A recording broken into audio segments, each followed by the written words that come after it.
भुन्टीको नयाँ भाग आइसकेको छ गाइज। अब हेर्नुहोस् भुन्टीको श्रीमान बितिसकेको हस्पिटलमा लगेपछिको अवस्था के भएको छ। अब यही भागमा हेर्नुहोस्।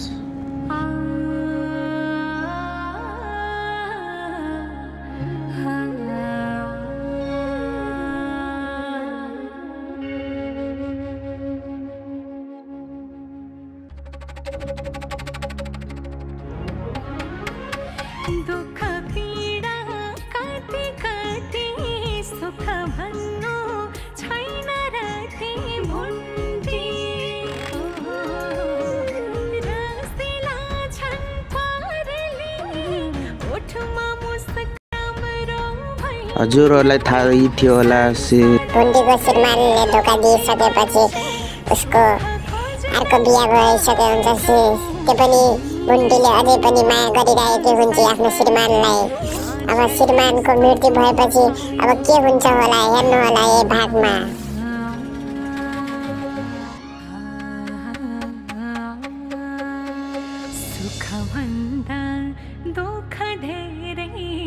देखाउँछन् गल्ती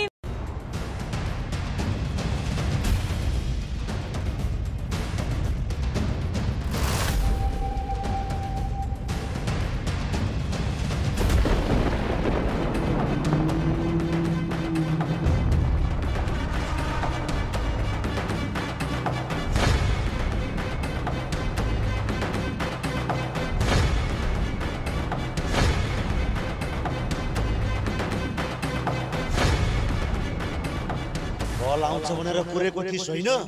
जेरीको बाबा नै आइछ।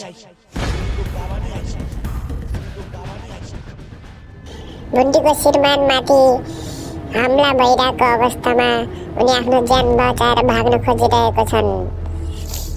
त्यो पनि भुन्टीले आफ्नो श्रीमानलाई बहुत धेरै माया गरिरहेका हुन्छन्। अब के हुन्छ होला गाइज, अनि लाइक सब्स्क्राइब गरिदिनु होला मेरो च्यानललाई यस्तै भिडियो हेर्नको लागि। तँलाई मैले पछाडीबाट आक्रमण गरेको हुँ। मेरो कुरा ध्यान दिएर सुन। के सोचेको थिइस् तैँले? मेरो छोरीको खुसीको लागि म जे पनि गर्न सक्छु। तर यसको अर्थ यो होइन कि उहाँले आफ्नी छोरीको हात कुनै सौतामाथि दिनुहुन्छ। हो, त एउटा बिहे भइसकेको केटो होस् रे। भरा श्रीमती हुँदा हुँदै मैले मात्र आँखा लाएको होइन बाबा, उनले पनि मलाई मन पराउँदै रहेछन्। अब राम्रै मान्छेलाई त जसले पनि आँखा लाउने र मन पराउनु त भइहाल्छ होइन र बाबा? मन पराउनु र जीवन बिताउनु फरक कुरा हो। तेरो बारेमा मलाई छोरीले सबै कुरा भनिसकी। तर छोरीबाट आजै साइड लाग। आजदेखि मेरो छोरीलाई फोन गरेको भेटेको थाहा पाएँ भने तेरो हात खुट्टा काटेर फ्यालिदिन्छु। तँलाई जीवनभर बोल्न नसक्ने बनाइन्छु। तर बाबा, को बाबा? कसो बाबा? मैले तँलाई जन्म दिए भएर तैँले मलाई बाबा भन्ने कुरा बुझिस् नि होइन? तँ आजबाट मेरो छोरीको जीवनबाट साइड लाग। मैले मात्र होइन, तपाईकी छोरीले पनि मलाई मन पराउँछिन्। तपाईकी छोरीको कारणले गर्दाखेरि मैले मेरो श्रीमतीलाई डिभोर्स दिने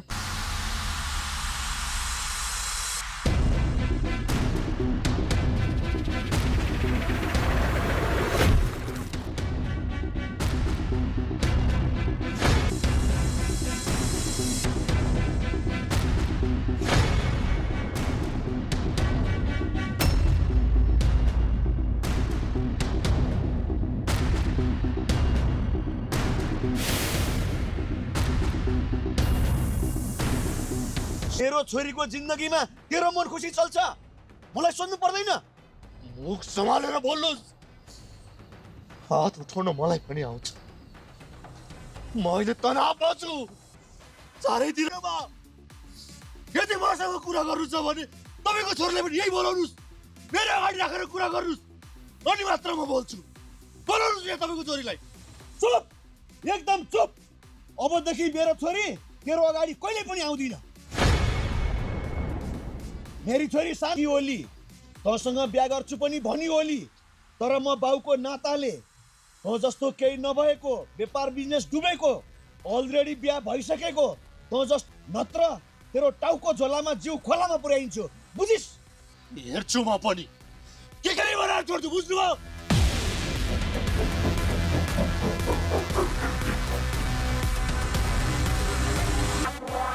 सर, यस्तो यत्तिकै छोड्नु हुँदैन। यो हाम्रो लागि खतरा हुन सक्छ कि यसलाई माथि पुर्याइदिउँ। हो सर, यसलाई यत्तिकै छोड्यो भने यसले हाम्रो जेरीमयलाई जे पनि गर्न सक्छ। त्यसैले जाओ सिधै ल्याऊ।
बाहिर पानी पर्या जस्तो हो।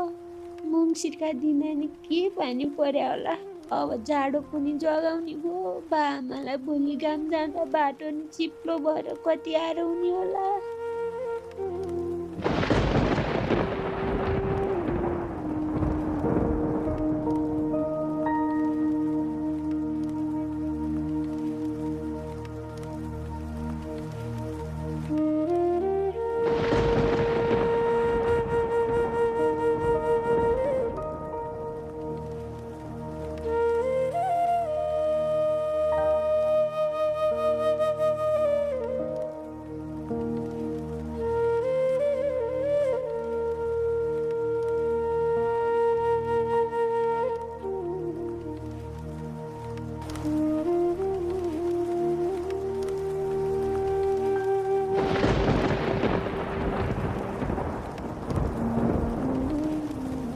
भोलिमा साथीकोमै गएको रहेछन् भने त ठिकै हुन्थ्यो। यदि केही गरी मैले माफ गरिनँ भन्ने तल्लामा कतै बाहिरै बसेको रहेछन् भने त तिनको बिजोकै हुन्छ। एकचोटि फोन गर्नु पर्यो।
हुन्न ओ केटा, यो केटी त कडा रहेछ।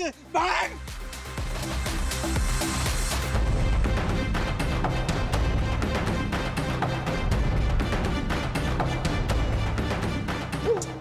बुइनी, तिमी यहाँ कसरी आइपुग्यौ? गाडी आउने तपाईँ गाडी आउनु हो गाडी आइ तपाईँकै पछि पछि थिमु। तिमीलाई त के गर्नु र, कहाँबाट म हिँडेको थाहा पाएर पछि लागेर यस्तो अन्धकार रातमा पानी परिरहेको छ। कहाँ के यस्ता केटा भेटिन्छन्। यस्तै केटाले केही नराम्रो गरिदिएको भए के हुन्थ्यो? सक्नु पर्यो नि प्रभु, सक्नु पर्यो नि। तपाईँकी बुइनलाई कसैले छुनु सक्छ? अहिले तपाईँहरूका आहाडी मैले तिनीहरूलाई ठहरे भुतुक्कै पार्दिएँ कि पार्दिनँ, भगाइदिएँ कि भगाइदिनँ? अनि के पारा हो तपाईँको? भाउजू माइत गइहे भनेर भन्नुहुन्थ्यो त, यही हो भाउजूको माइत? माइत जान्छु भनेर भनेको थिएँ, यहाँ आएर बसेको रहेछ। के गरेको भयो? म आउनलाई एकछिन ढिला भएको भए यहाँ के हुन सक्थ्यो? त्यही पनि घुर्क्याएर म यहाँ छु भनेर पनि नभन्ने। मैले फोन गरेर सोध्ने बित्तिकै म यहाँ छु भनेर भनिदिएको भए मैले अहिलेसम्म घर लैसक्थेँ। नाटक पनि अति नै गर्ने के, रिसै उठेर आउँछ। कति उठेको छ तपाईँलाई रिस? जति रिस उठे पनि आज मेरो अगाडि तपाईँले देखाउनुहोस्। मलाई पिट्नुहुन्छ भने पनि पिट्नुहोस्, जे गर्न मन छ गर्नुहोस्, मार्नुहुन्छ भने पनि मार्नुहोस्। मैले तपाईँलाई जे गरेको छु त्यो सबै गल्तीहरूको सजाय मृत्यु नै हुन्छ भने पनि म सहन तयार छु। मार्नुहोस् मलाई, मार्नुहोस् मलाई, मार्नुहोस् मलाई। छोड, धेरै नाटक नगर, खुर्कै न। बुवा आमाले कति चिन्ता गरिराख्नु भएको छ, म बुवाकोमा पुऱ्याइदिन्छु न। जान्न म बाबाकोमा। सानी आमाले मलाई मन पराउनुहुन्न, मेरो कारणले गर्दा बाबा र सानी आमाको सम्बन्ध बिग्रिन्छ, त्यही भएर जान्न म बाबाकोमा। जान्नौ भने तिमी जहाँ जाँदा खुसी हुन्छौ भन, म त्यहीँ पुऱ्याइदिन्छु। तर यसरी राति एक्लै तिमी बाहिर बसेको म सुन्न देख्न सक्दिनँ। कहाँ जाँदा खुसी हुन्छ भन त, म त्यहीँ पुऱ्याइदिन्छु।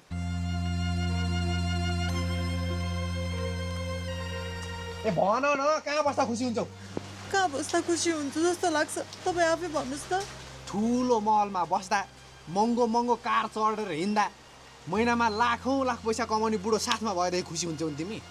गलत। के को गलत? के गलत के सही मैले सबै बुझिसकेको छु। तिमी खुर्क हिँड त, तिम्रो बाउकोमा पुर्याएपछि मलाई आनन्द हुन्छ। कस्तो कुरा गर्नुभयो के दाइ? यतिखेर कहाँ जाने हो?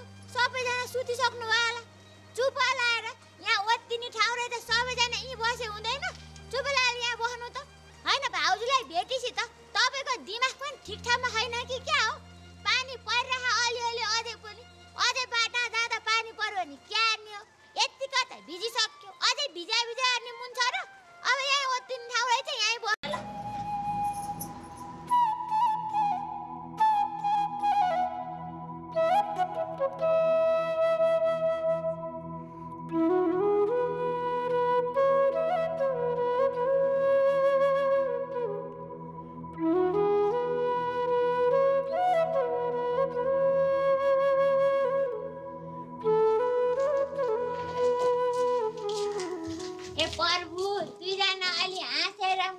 मुस्कान दिएर हिँड्नु न, कस्तो ठुवास परेर हिँड्नु भयो का? ए दाइ, साथै नमिल्ने हो? चुप लागेर हिँड्न न नेबी, तिमी पनि क्या न चुप लाउने हो? तपाईँहरू यसरी ठुवास पर्नु भयो नि त, म बाबामा भाटा लान्न है। बाबामालाई बेथे या टेन्सन मात्रै हुन्छ। ल मिल्नु त। अब के मिल्ने हो त? मिल्नेकै त छैन न अब कुर्कुरी। तपाईँ त लास्टै ठडाउनु हुनु है दाइ, हुन पनि तपाईँलाई एकान्त लगाएर राम्रैसँग मैले कुरा नमिलाउने होइन म छिटै।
चुप लाग तिमी, खुर्कै हिँडिहाल त।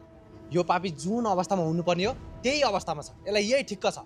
उहाँ बुबा आमालाई गाडी चढाउन ढिलो भइसक्यो, खुर्कै हिँड। पुराउन ढिलो भएर केही पनि हुन्न कतै। तर तपाईँको जयलाई केही भयो भनेदेखि म त म आफूलाई माफ गर्न सक्दिनँ। मलाई यस्तो अवस्था छोड्नु सक्दिनँ दाइ। लौ न हामी जाऊँ न, छिटोवाला लिएर अस्पताल जाऊँ न दाइ। के भयो? कसले मलाई यस्तो अवस्था? छिटो आउनु न कतै, के हेर्नु पर्नुभयो? ए बुइनी, यो पापी अपराधीले कतिसम्म दुःख दिएको थियो सबै बिर्स्यौ? त्यही पाप गराएको के? छोड्देऊ न, मरिराखोस्। दाइ यस्ता कुरा पछि गरौँ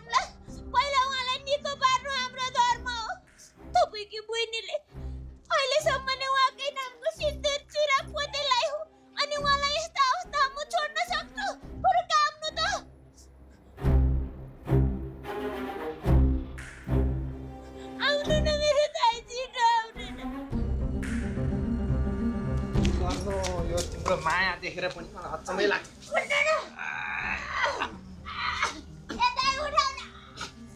कहाँबाट उठाउनु? यो रातभरि पानीमा भिजेर पुरै ढाडिया जस्तो छ, हल्लाउन त गाह्रो छ यहाँ। के गर्नु उठाउनु?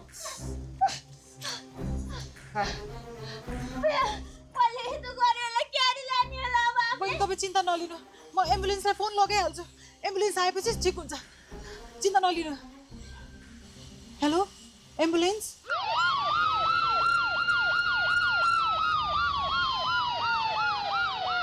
अनि के भयो?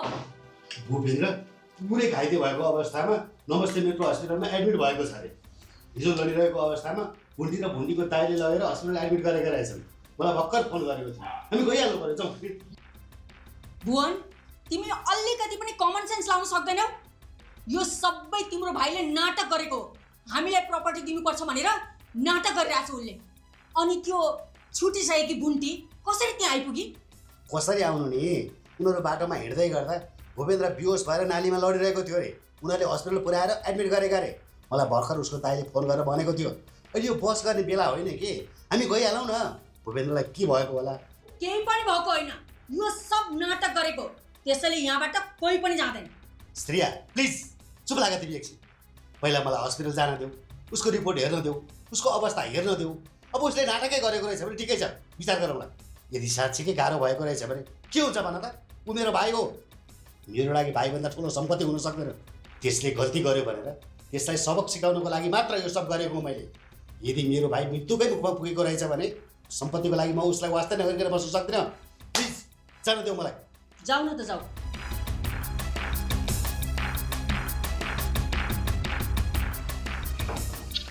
ए मम्मी, हामी यहाँ आएदेखि किन यस्तो भइरहेको छ? कसैलाई केही हुन्छ त कसैलाई केही हुन्छ।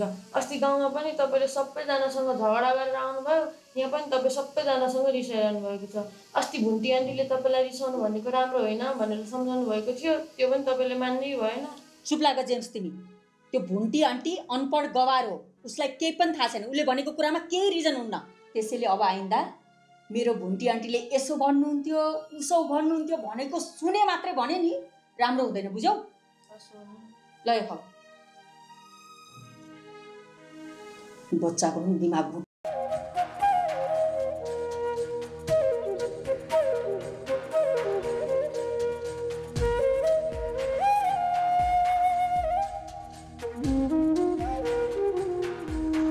कहाँ छ ध्यान? हजुरमा मैले त सुनेको थिएँ केटाले केटीलाई फकाउँछ भनेर। यहाँ त ठ्याक्कै उल्टो भइरहेछ। मैले केटालाई फकाउनु परिरहेछ।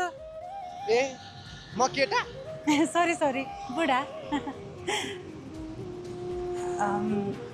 बुढा, हाम्रो बहिनीले ज्वाइँलाई कति धेरै माया गर्नुहुन्छ है। ज्वाइँसँगको सम्बन्ध सकिसक्दाखेरि पनि बहिनीको मनमा आँखामा कति धेरै माया देखिन्छ। ज्वाइँको त्यस्तो अवस्थाले बहिनीलाई कति धेरै गाह्रो भइरहेको छ है। साँचो माया गर्ने मान्छेहरूलाई गाह्रो भइहाल्छ। नाटकी स्वार्थी भए पो त्यसरी नालीमा ढलेको अवस्थामा अप्ठ्यारो परेको बेलामा साथ छोडेर हिँड्छ। तर मेरी बहिनी त साँचो माया गर्छिन्, शत्रुलाई पनि माया गर्न जानेकी छिन्। त्यसैले त्यस्तो महाशत्रुलाई पनि माया गरेर त्यसकै वरिपरि बसिन्। संसारमा सबै नारीहरूको मन मेरै बहिनीको जस्तो हुन्छ भने कुनै पनि पुरुषहरू आफ्नो श्रीमतीको माया नपाएर बरालिनु पर्दैन थियो होला, कुनै पनि घरबारहरू बिग्रिँदैन थियो होला। बुढा, म पनि हजुरलाई त्यस्तै माया गर्न चाहन्छु जुन मायाले हाम्रो सम्बन्ध कहिल्यै पनि बिग्रिन नदियोस्। तिम्रा मुखबाट यस्तो कुरा सुन्दा त नि मलाई अल्को डाँडामा गएर 2-3 घन्टा मरी हाँस्न मन लाग्छ। किन विश्वास लाग्दैन मेरो? विश्वासको धागो टुटिसकेपछि बाँकी के रहन्छ? केमा विश्वास गर्नु? तिमीले मैले माफ नगरिदिँदाखेरि एक रात कुनै मन्दिरको पेटीमा गएर बितायो भन्दैमा म यति चाँडै तिमीलाई विश्वास गर्न सक्छु? तिमी माथि जुन विश्वास गर्थ्यौ नि मैले, त्यो विश्वास रहेन अब।